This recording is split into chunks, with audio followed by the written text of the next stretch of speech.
Why is it that I think the Conservatives are poised to win somewhere over 200 seats out of the 343? I think they will win about 240.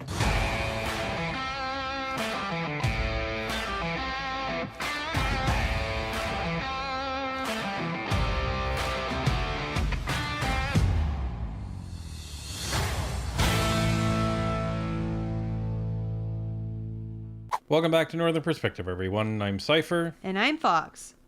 Ladies and gentlemen, we've been waiting for the federal riding boundary change to happen. And as of this past Monday, April the 22nd, the new ridings are officially active. What impact does this have on polling, Justin Trudeau, and the Liberals? Well, nothing good, that's for sure. Let's take a look. I watched with interest last week to see whether or not Canada would be plunged into a federal election. Why last week? Because starting this week, Canada has 343 seats on offer at the next election. Last week, there were only 338. So what difference does 5 seats make, you ask? Well, 3 of those 5 seats are in Alberta. One is in BC and one is in suburban Toronto. At the moment, all 3 of those areas that have new seats coming are not friendly to the Liberals. Suburban Toronto has been friendly. For the last 3 elections, it's elected mostly Liberals. But now polls are showing things are swinging in the 905, as that ring around Toronto is called. They're swinging towards the Conservatives. They're 12 to 15 points ahead in that area in most polls. In BC, outside of the core in Vancouver, outside of those 7 seats in Vancouver that have Vancouver in the title, Vancouver Quadra, Vancouver Centre, all those ones. Aside from those 7, the Liberals are at risk of losing. In fact, in most places in BC, they're in 3rd place outside of downtown Vancouver. And you don't need to be told about Alberta. Alberta is the fastest growing province in the country. It gets 3 of the 5 new seats. And as a result, the Conservatives are likely to win 3 extra seats in Alberta. Currently, Alberta has 34 seats. It'll have 37 in the next election. 2 are Liberal, 2 are New Democrat, and the other 30 currently are Conservative. That's a trend I think you will see continue. In fact, I think you'll see the Conservatives expand. I would not be surprised out of the 37 seats on offer in Alberta in the next election. I would not be surprised if the Conservatives won 36 of them. I don't think the Liberals will win either of the ridings that they have now. And I think the NDP will lose one of their 2. That's how much Justin Trudeau is detested in Alberta. I know he's detested in lots of places around the country, but he is even less popular in Alberta than his father was. And his father brought in the infamous National Energy Program. So why won't the NDP pick up a lot of Liberal votes in any of those places or in any other place in the country? Why is it that I think the Conservatives are poised to win somewhere over 200 seats out of the 343? I think they will win about 240. Some of the polling organizations put it at 207 to 230. I think it's going to be more than that. And why is that? Why are the NDP not benefiting from the Liberals' huge fall in popularity? Because they have closely aligned themselves with the Liberals. You hate the Liberals. You want them out of office. But who keeps them in office? It's the NDP. Why would you vote for the NDP when they're just forcing on you this government that you don't like? Why is it that if you voted NDP, it would be the same policies that the Liberals are already giving you? In fact, I was joking with a friend the other day that I think Justin Trudeau is Canada's first NDP prime minister, not because he caters to Jagmeet Singh and the NDP, but because he has views that would be more in keeping with the NDP than they are with the Liberal Party that most of us have known for all of our lives. So that's why 5 new seats. Doesn't seem like a lot, but that's why I think 5 new seats is a significant impact on the next election. And it's why I was surprised the Liberals didn't pull the plug when there were 338, because their margin is so razor thin. 5 seats could make the difference. I don't think it will. I think they're so far down in the polls now they can't come back. I think they could get rid of Justin Trudeau and they would still lose. They would. The next Liberal leader would be the Kim Campbell of the Liberal Party. You remember Brian Mulroney was detested at the end of his term. Kim Campbell came in and she won only 2 seats in the next election, changing the leaders of the Conservative Party at that point in the early 90s. Did not save the Conservative Party. And I think changing Justin Trudeau will not save the Liberal Party. But say there's a thin margin of error in all of this. 5 seats could make the difference. That's why the change from 338 seats at present to 343 seats is significant. So I don't think 5 seats are going to make a lick of a difference in terms of, putting the Conservatives ahead of the Liberals in the next election. I think we're all of that opinion. And, Lawrence is saying, well, it wouldn't surprise me if the Conservatives won over 200 seats. Wouldn't surprise me if they were at 240. Well, let's show you where they are, according to the latest Angus Reid poll. Now, I did see a post on Twitter, and I don't know where they got the data because I couldn't find it. They were saying that the latest Angus Reid poll shows the NDP ahead of the Liberals in seats, but that's not what we're seeing here. So this is the latest Angus Reid poll and the seat count. This is after the change. So this is 343 seats, everybody. So you have the Liberals at 54. You have the Conservatives at a whopping 219. Thank you very much, riding changes, because they were at around 204 or 205 before that. Remember the significant difference that we said that this was going to make?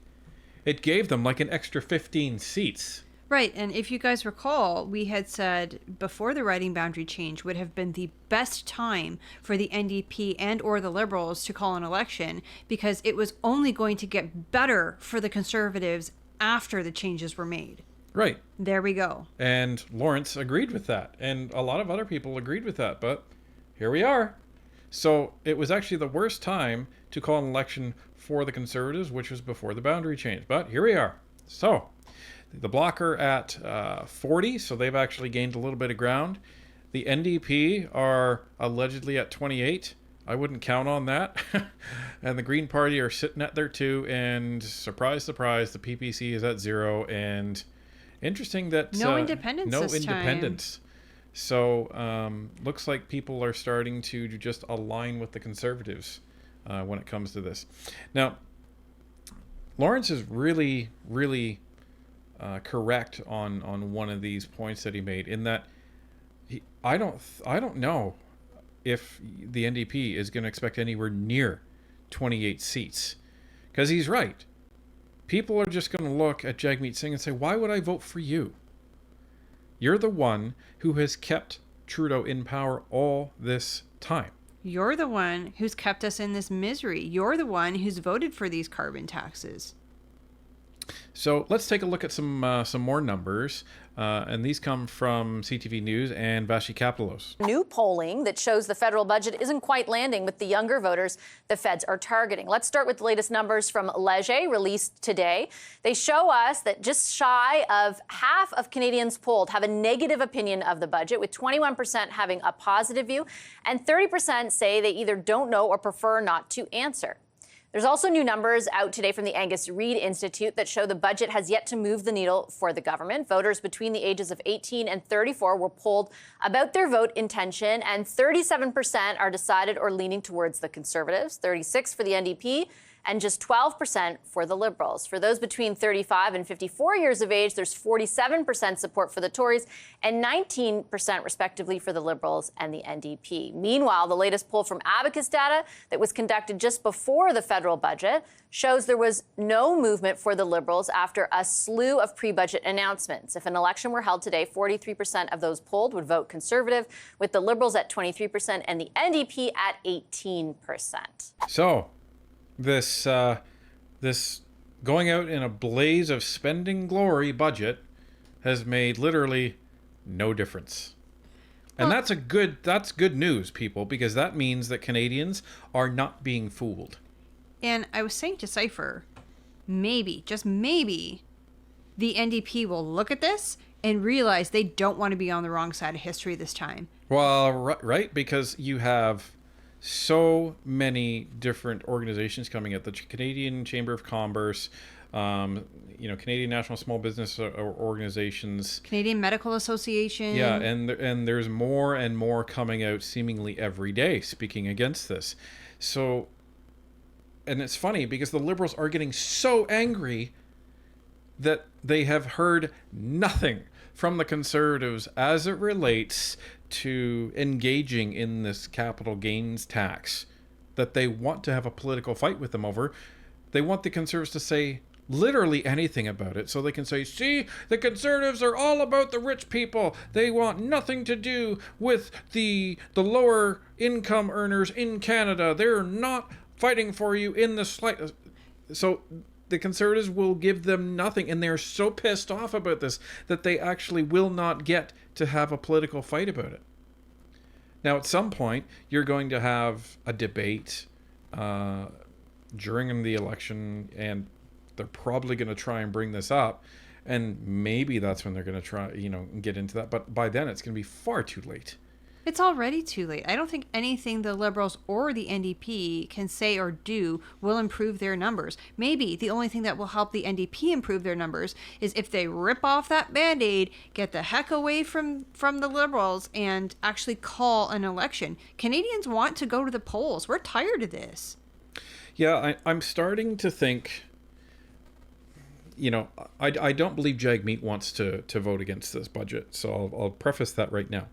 However, I'm starting to think that the NDP caucus is thinking about voting against this budget because they're seeing all of this heated opposition come to this, and especially the Canadian Medical Association. And this is not a message going into an election that you want to be on the wrong side of, because you really want to talk about potentially doctors that we can't afford to lose saying, you know what, you're going to screw us? Fine. It's not worth it to keep working our asses off in this type of environment. So we're just going to do something else that's less stressful. Well, and it's not just the professional associations coming forward that are going to concern the NDP. It's all the letters that you guys have been writing to them. Cypher and I must have received over 50 of them since yesterday, which is amazing. Yeah, you guys are absolutely freaking amazing. You guys are letter writing machines. Yeah, and I think it's over 50. I think we're probably approaching 100 at this point. It's a lot of letters. It's like every hour, it's just like ding, ding, ding, ding, every ding, time ding. I hear my phone ding that we got a new email, it's a new letter. It's amazing, and we haven't gotten to read them all yet, but we will, and we will start reading them on our live streams every week. But this is the amazing power that Canadians have when we come together and work towards a common goal. So the caucus has got to be thinking there's no political pressure on the Conservatives when it comes to this budget because they haven't said a peep about the capital gains. So all of the fight is between the Liberals and these associations. Right now, the NDP aren't in this fight. But the minute that they actually vote for this budget, now they are dead center in that fight. And it's going to shift from the Liberals to the NDP because it would have been the NDP that decides to keep this alive. Bloc has already declared they vote no. Even the Green Party has declared that they're going to vote no.